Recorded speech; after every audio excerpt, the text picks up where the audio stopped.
Trapped might be a heavier word because in some stories she actually fell in love with Hades, although that might be some weird trauma bonding going on there, but that's another story. And then after the 6 months of darkness and cold in Hades, she went to the overworld to be with her mother, the goddess of fertility and agriculture. And I also think about the sun and the moon and how that's a cycle, right? So you have the yin and the yang, and that's a cycle. You have Persephone's time, that's supposed to obviously be a reflection of the seasons, right? Particularly in the Mediterranean, right? Cold and then summer, like winter and then summer. And then I think about our world here, and I think like we feel like we're conscious here in this material world. We live in this 3D world, but then what if when we sleep?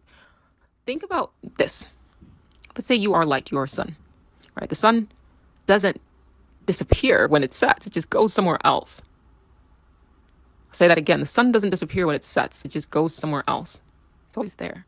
Right? So when your consciousness disappears, it goes somewhere else.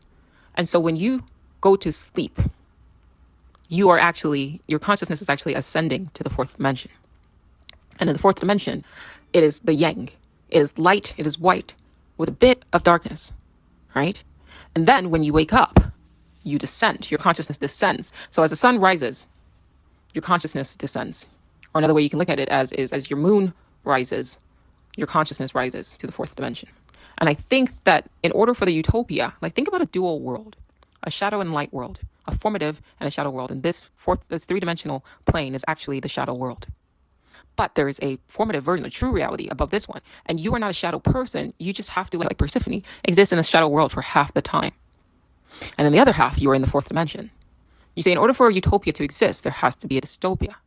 Everything in this reality is about balance. Everything. And in order for there to be a utopia, even in this dystopia rather, there is a utopia. There is that white. This is the yin world with a bit of light. This is the shadow world with a bit of light. And then when you sleep, you ascend into the utopia, into what myths have called heaven. That's the fourth dimension. But even in a utopia, there's darkness.